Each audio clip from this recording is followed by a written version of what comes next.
I cannot recall a less inspiring election campaign. I think this video reel does reflect that. I do believe it's going to be tight. This election will come down to the wire. Most New South Wales elections, except for a few here and there, are tight contests. We need a soundbite. Labor has a positive plan. Under Labor, there is no plan. Labor has a plan. Under Labor, there is no plan. Labor has a plan. Under Labor, there is no plan. Has a comprehensive plan. Under Labor, you and your family will pay more.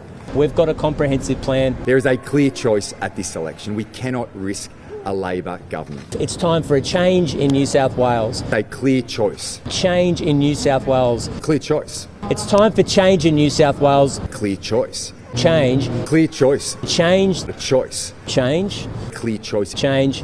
And the choice. Change the government. Clear choice. Change. A choice. To change. Moving forward. Change in New South Wales. Moving forward. Change. Moving forward. Change. Move forward. Change. Moving forward. Change. Moving forward. It's a change versus more of the same. Moving forward. The laser beam. Vote one for your local Liberal candidate. Vote for a Labor candidate. Vote one Liberal. Only Labor. Vote one Liberal tomorrow. Only a vote for Labor. Under Labor, you will pay more. Vote for a Labor candidate. Vote one Liberal. Vote Labor. Vote one Liberal. Gambling.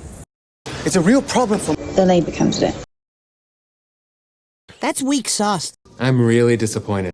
And then there's this. But it was a misstep over poker machine reform. Labor's South Coast candidate suggesting gambling problems are racial. Where the problem really is in Western Sydney with lots of cultural groups. I've spoken to Liza. She regrets those comments. She did misspeak. But on the other hand, Dom's a friend. He has genuinely given me the tools, the resources. When you normalise this kind of pork barrelling at every level of government, pork barrelling, buying votes, you eventually are faced with the obscene situation where John Barilaro is able to politically manipulate disaster funding, something that we've never seen before in Australia.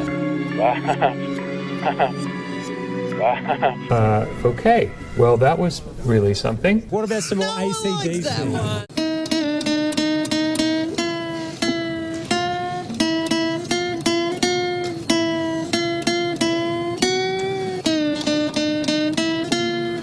I cringe. Pork barreling, buying votes. Call me Pork Barrelaro. I cringe. I'm in the driver's seat for New South Wales. I cringe. Welcome to the Sky News Daily Telegraph People's Forum. Ladies and gentlemen, please put your hands together for the Premier and Opposition Leader.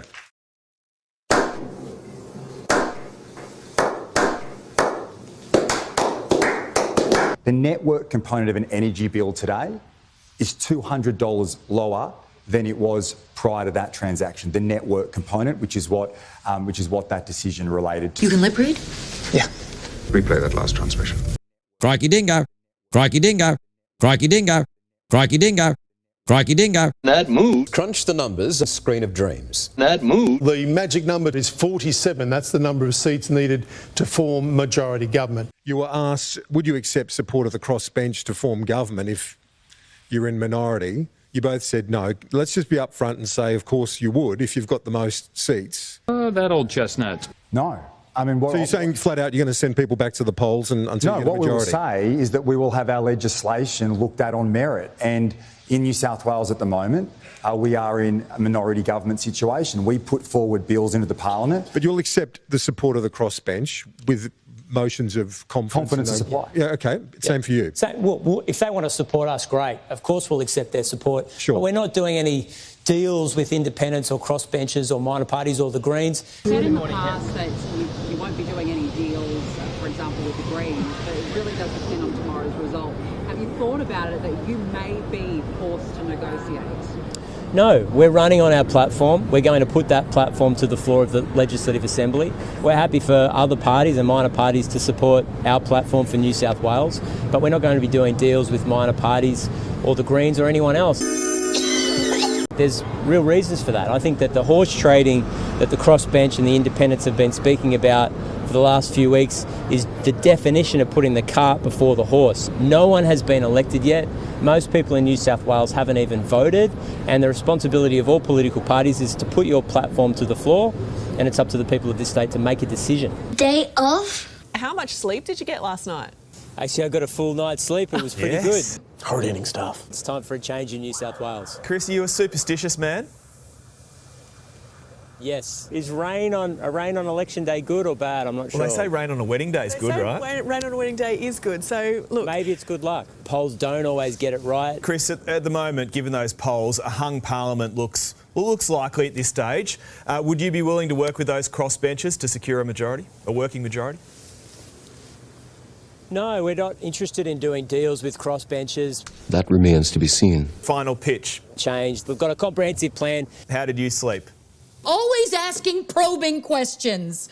Yeah, pretty well. 5.5 hours, good. Moving forward, move forward. What's your pitch? Keep New South Wales moving forward. But for many, the bigger issue is the democracy sausage, an Aussie tradition that promises to make every election a banger. There's even a searchable map for where you can snag a snag. We want to help people be engaged with the voting process, but also help organisations that want to fundraise around election. Who's the real MVP? Have a look at this cake stall. The mums and dads of Beecroft Public School. Look what they've turned on here, the cake stall. We know how much people love a democracy sausage, Sophie. This year, one school is upping its game, offering democracy dumplings. Oh my God. When the major parties fail, people are turning to One Nation because we've got the solution. That's going to be a hard no from me. Let's move on to closing statements. My final pitch to undecided voters is the only way to change government in New South Wales is to vote Labor, cast a positive vote for change, cast a vote for a party that's committed to keeping essential assets in New South Wales public ownership and has a comprehensive plan to rebuild the essential services we need in this state. Schools won't turn around and hospitals won't turn around unless there's a change of government. I lead a united team that's committed to change, and we want your vote, and we're ready for government. Can you win it, Chris? I think we can. We've got 24 hours to go, and we'll leave it up to the voters in New South Wales. Thanks so much, everybody. Today, I say to the people of New South Wales, tomorrow is a very important election. And tomorrow, vote one for your local Liberal candidate. Back our plan to keep New South Wales moving forward and protect you and your family. It is only the Liberals and the Nationals with the long-term economic plan to keep New South Wales moving forward, to build the infrastructure, as Stuart has just spoken about, right here in Western Sydney, the schools, the hospitals, the metros, the motorways to continue to make a real difference to people's lives, to continue to grow our economy, including 100,000 jobs right here in Western Sydney, growing our economy, creating opportunities and prosperity for people right across New South Wales, putting downward pressure on household budgets with our $250 energy rebate off every household and families bill across New South Wales. Under Labor, 1.5 million families miss out. Our Opal cap of $40 will save families up to $480 this year.